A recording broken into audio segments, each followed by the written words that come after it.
Today, I'm going to teach you how to use the rower more efficiently so you can burn fat quicker, but also avoid injury. It's so hard, I'm trying. Do you row like this? Well, stop. Today's tutorial is going to be about fixing your row technique to get the most out of this machine. I'm Margo Alvarez, and in 2018, I deadlifted 400 pounds and then rowed a marathon, and I won that event. Margo Alvarez wins event 4.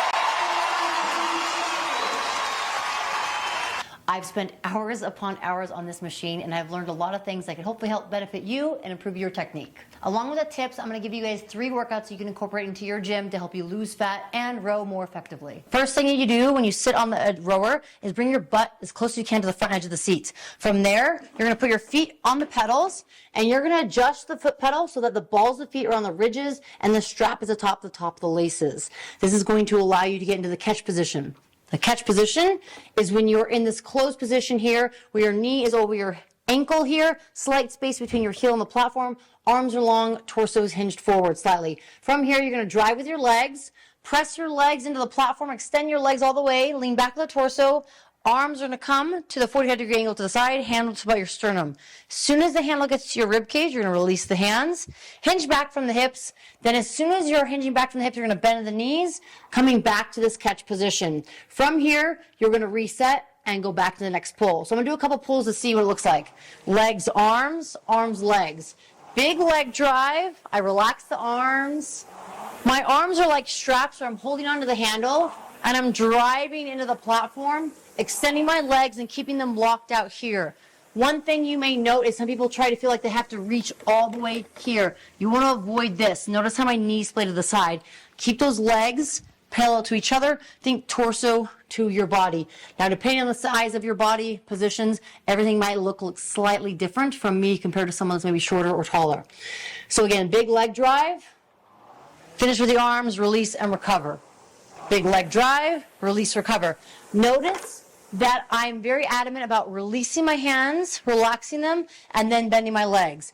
If I hold on to the chain or handle here, and then I bend my knees, eventually my arms are going to have to go up and over. Now, if I'm going up and over, I'm creating more resistance on that chain. Also, something to think about, think of this as a conveyor belt. I want to keep the conveyor belt as straight as possible. So as I row, I'm trying to go almost in a straight line. Relax the arms and make sure this is as straight as possible. When I get out of the rower, I see a lot of people just trying to lift their feet up. Lift the toes slightly, push your thumbs on the pivot point here, forward, and then out. Easily to be able to get out of that rower. So this is a damper. You have 1 to 10. I get a lot of questions about where should I set my damper. I typically tell people if you're newer to the rower, start it at 5. This isn't necessarily your resistance. It does play in part to the resistance, but think of your 1, 2, or 3, maybe lower on the spectrum here, as a boat that is higher up in water. And as you go to stroke or row yourself in the water, it's going to feel nice and easy. You may not get as many meters or calories per pull, but it will feel easier. Now, if I adjust this up to like an 8, 9, or 10, it's going to feel like a boat is deeper or further down in the water, so as I go to pull, there might be more resistance. I will get maybe more calories or meters per pull, but you also will fatigue if your body's not used to that. So again, if you're first starting out, you're just starting out, I recommend starting out at a 5, nice and easy, just to kind of feel where you're at. Every monitor, or every rower, is going to be different depending on the use, how new or old, what's inside the wheel here. But again, keep it simple, start off at a 5. This first workout is one that I used to incorporate into my training a lot. You're going to start off with a chill row. We're going to start off with 500 meters. Then you're going to go into intervals. We're going to start off with 15 seconds all out and then 45 seconds chill. And we're going to start off with 3 rounds or 3 minutes of that. I'll talk about how we can increase this and improve this over time, but let's go over the interval row for a second. So we talked about points of performance in the row. You're going to do that chill row. Say, for example, you're rowing, you finish the 500 meters at 2:10. I like to start at that even number. So at 2:10, I'm going to go 15 seconds all out, and it's going to look like this, long, short pull. So I row, then I'll go long, short. Oh, sorry. Long, short. So notice in my short pull, I'm not getting a full stroke. So my long traditional pull is everything I just talked about. Then as I release, I'm going to keep my butt back, have a small hinge in my knee, reach more with my upper body. I'm going to use more hamstrings, glutes, and back. Then I'm going to do that short pull. That's going to allow me to accrue more meters or calories in a workout, and that will transfer to other applications. Now, think of the functionality of that movement when you get off the rower, right? That traditional pull is like a conventional deadlift. When I do that short pull, that is more like an RDL, again, slide bend the knees. So the functionality of this does apply to coming off that rower. Now, like I said, we're starting off with the 500-meter row. Then we'll go into intervals, 15 seconds all out. That 45 seconds chill is a nice recovery pace. Don't stop rowing, keep moving, and you'll start off with 3 rounds. Now, over time, maybe each week, we're gonna increase. We can either increase the duration or the amount of meters we're rowing. So say 750 meters, 1,000 meters eventually, or we can increase the intensity, meaning instead of 15 seconds all out, we could do 20 seconds all out, 40 seconds chill, and also increase the amount of intervals that we're doing. Instead of 3 intervals, maybe we're doing 4 or 5. Now, I will say when I was training for the CrossFit Games at a very high level, I was getting to the point where my chill row was a 3K. Then I'd go into 5 to 6 rounds intervals of 20 seconds or 25 seconds out, 40 or 35 seconds chill. Again, progress over time. You're not going to jump straight to that. But that's the first workout. Let me know if you guys give it a go.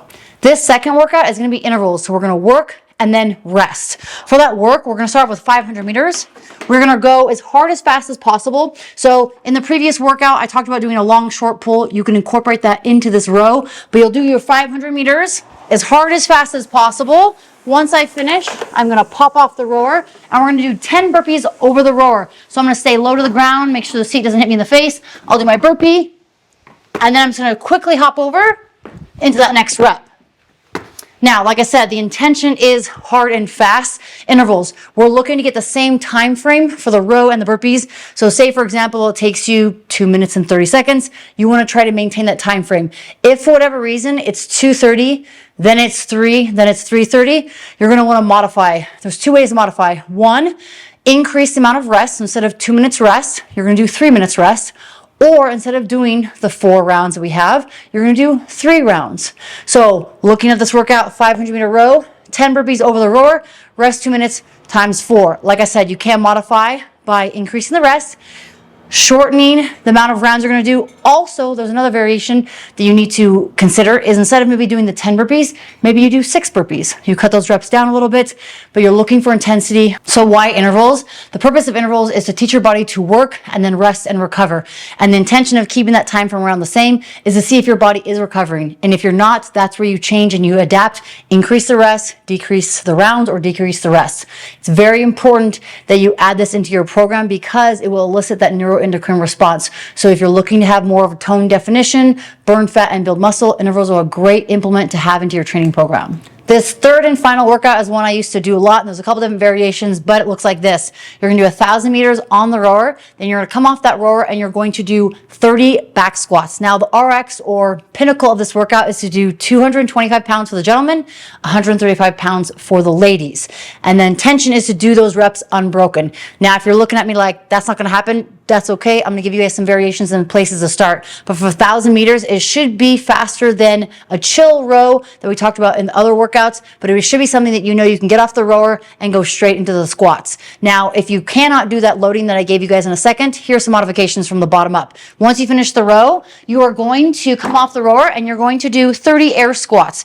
Air squat, feet are underneath the shoulders, toes turned out slightly. I'm gonna push my butt straight down. As I push my butt straight down, I'm gonna push my knees to track over the toes and getting my hip crease below the top of the thigh.